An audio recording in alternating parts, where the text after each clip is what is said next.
370 चुटकी बजाकर आदरणीय मोदी जी ने खत्म कर दी और हमारे देश में कहीं भी एक खून की नदी क्या एक खून भी नहीं गिरा। ये आपकी दम पर हुआ।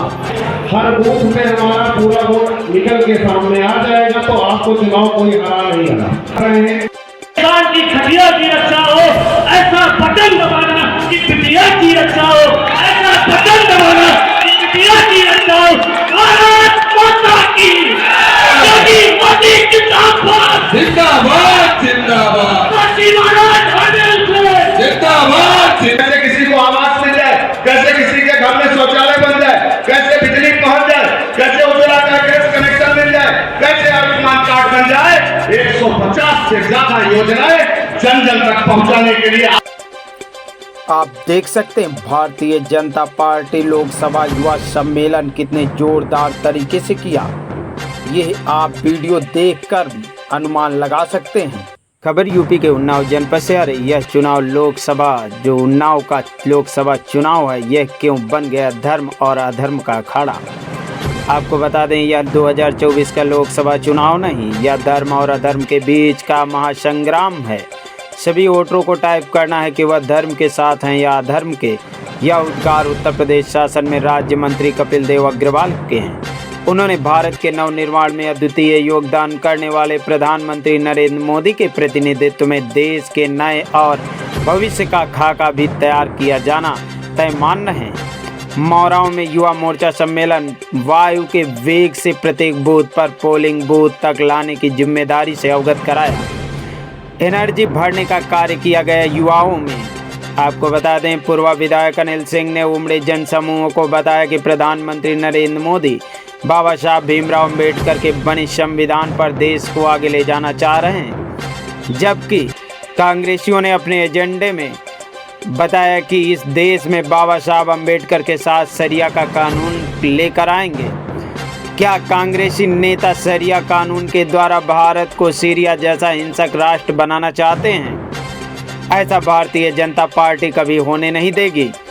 उसके लिए संविधान ही राष्ट्र का स्वर्णिम निर्माण होगा।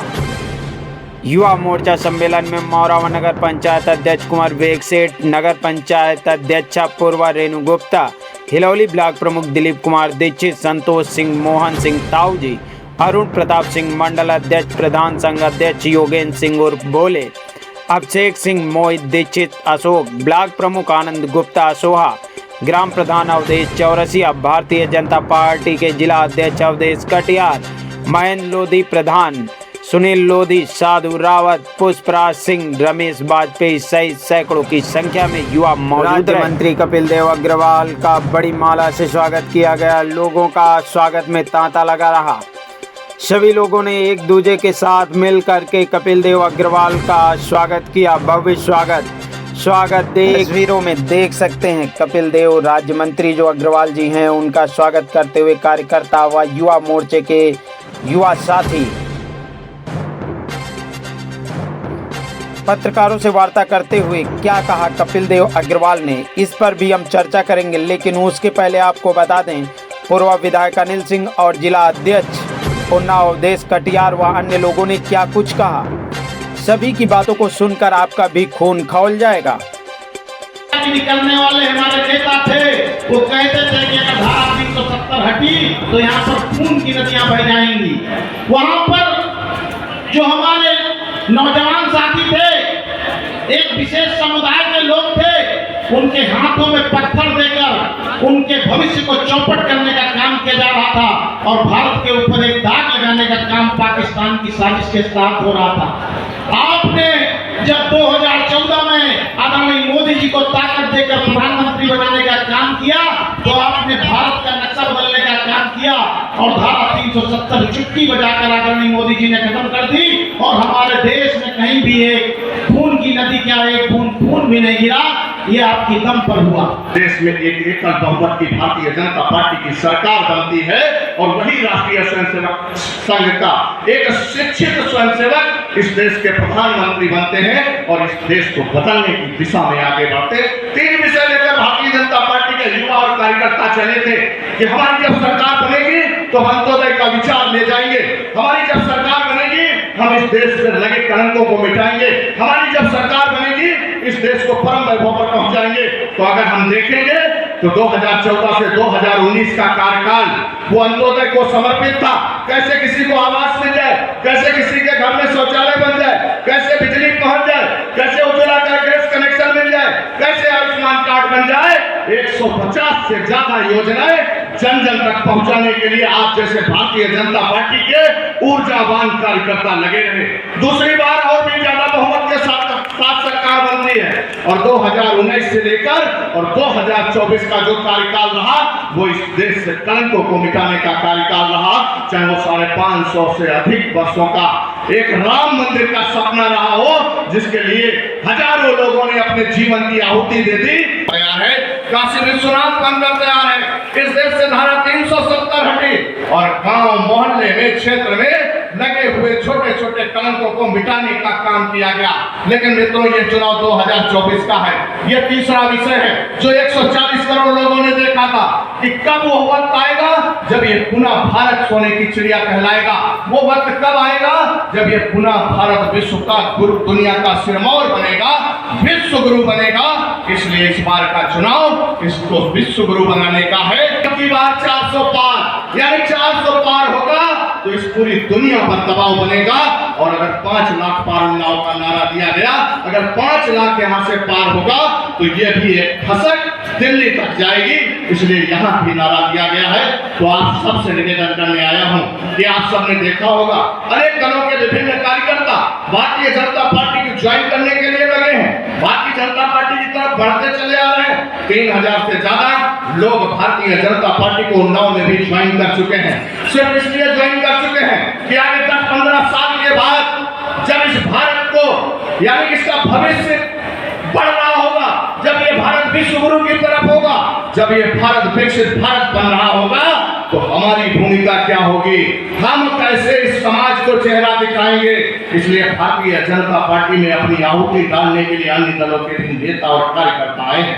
हम सब कार्यकर्ता पुराने कार्यकर्ता हैं। हमने तो स्वप्न देखकर यह जीवन की शुरुआत की थी। हमारे तो सपने पूर्ण हो रहे हैं। जब हमारे सपने पूर्ण होने का समय है तो 2 घंटे सुबह, 2 घंटे शाम, आज से चुनाव वाले दिन तक बराबर एक घर में जाना है, कमल की बटन दबाने का आग्रह करना है। और चुनाव वाले दिन 13 तारीख को सुबह बगैर जलपान किए अपने साथ अपने 3 घर इधर के, अपने 3 घर इधर के, यानी कि 7 परिवारों के साथ 10 बजे से पहले हमको वोट डाल देना है। और उसके बाद 10 बजे के बाद अपनी बूथ पर रहने वाला एक वोट वो भारतीय जनता पार्टी के नाम पर, साक्षी महाराज के नाम पर, कमल वाले खाने को दबाकर इतना वोट डाल देना।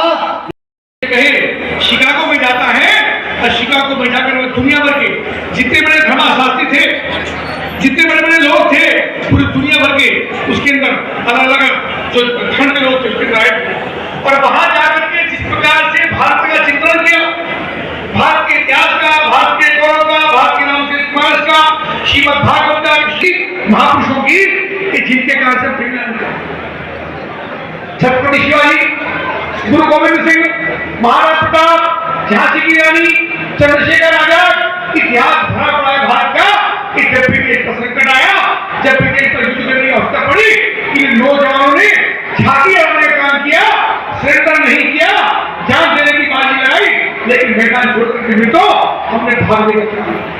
ये वो तरुणाई है, वो नौजवान यहाँ पर बैठे हैं जो लड़ना भी जानते हैं, मारना भी जानते हैं, पिटना भी जानते हैं, लेकिन पीठ दिखाना नहीं जानते। वे नौजवान नरेंद्र मोदी की चर्चा हुई, नरेंद्र मोदी प्रधानमंत्री के रूप में, जिसे मुख्यमंत्री योगी आदित्यनाथ जी हो, चाहे नरेंद्र मोदी प्रधानमंत्री हो, वे तो प्रधानमंत्री मुख्यमंत्री थे, तब उन्होंने उसने कहा कि देश की समस्या का हल करने के लिए 56 इंच का सीना चाहिए। आप सबके आशीर्वाद से श्री नरेंद्र मोदी 2014 में प्रधानमंत्री बने। कितना क्रांतिकारी परिवर्तन देश के अंदर हुआ। मैं पीछे के इतिहास में अगर जाऊंगा, आज दिन आतंकवादी घटनाएं होती थी, आज दिन देश को छोड़ने वाली घटनाएं होती थी। पाकिस्तान हमको रोज धमकाने का काम करता था, रोज हमको छोड़ने का काम करता था, और कोई दिन नहीं है। आप ध्यान होगा, बोलो ध्यान रखें, रोको अभी आपके लिए कनेक्टिविटी होनी चाहिए, बाकी का मदद नहीं करेंगे। जब वो आईटी राशि आया करती थी और ये नौजवान गांव में जाया करते थे किसी नौजवान के पीछे, मान लो किसी का नाम विकास है तो केवल नारे लगाया करते थे, जब तक सूरज चांद रहेगा तो विकास तेरा नाम रहेगा, और उसको संज्ञान घाट के छूट गया। मित्रों कितना सुल्तान बहुत था। मैं मुजफ्फरनगर से विधायक हूँ। हमारे क्षेत्र में 1989 के अंदर श्री मुफ्ती मोहम्मद सईद सांसद बन के गए, तो सांसद बनने के बाद उनको गृहमंत्री बनने का मौका मिला। तो गृहमंत्री बनने के बाद उनकी बेटी लियाकत का, रुपया लियाकत का अपहरण आतंकवादियों ने कर दिया। आपको ध्यान नहीं हो तो पुरानी बात एक ही नहीं, अपहरण हो गया तो सुल्तान आतंकवादी 5 जुटान आतंकवादी मुफ्ती मोहम्मद सईद ने गृहमंत्री रहते हुए छुड़वाने का काम किया, पर आतंकवादी छोड़े तो उन आतंकवादियों ने बॉम्बे की घटना में करने का काम की। एक क्या देश का है जिन लोगों ने अपने परिवार के लिए देश के सम्मान को गिरवी रख दिया और देश की सुरक्षा को गिरवी रख दिया।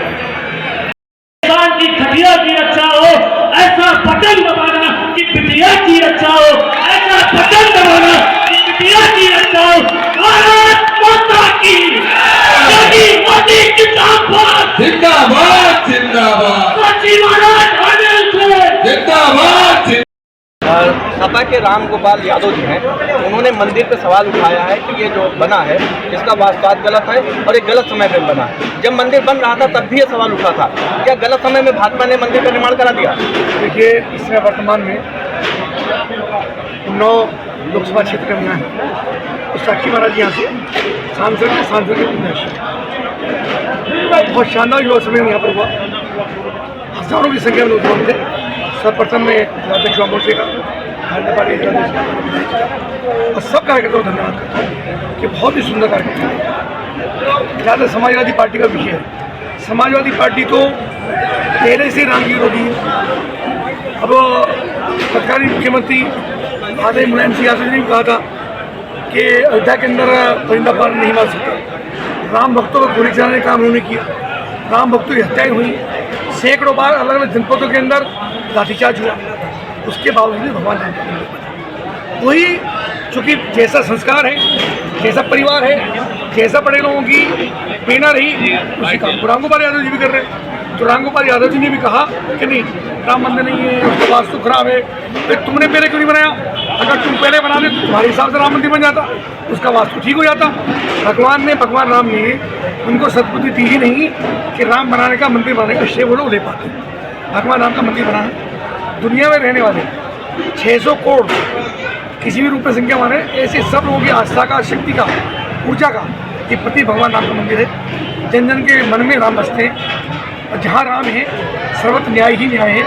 मुझको लगता है भगवान राम हमको आशीर्वाद भी देंगे और उनकी बुद्धि को ठीक करने का भी काम। माननीय मंत्री जी, विपक्ष कह रहा है कि ये जो मंदिर निर्माण हुआ है माननीय सर्वोच्च न्यायालय के आदेश पे हुआ है, तो क्रेडिट भाजपा क्यों ले रही है? तो हम कर लेंगे, हम लोग क्रेडिट लिया ही नहीं।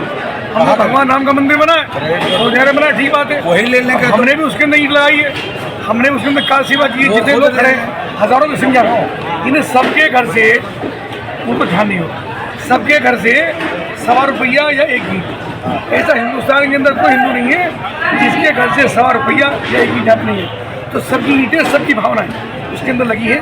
और भैया वो भी कहे ना, अगर के वो भी कहे कि मंदिर हमने होना, कहे तो सही।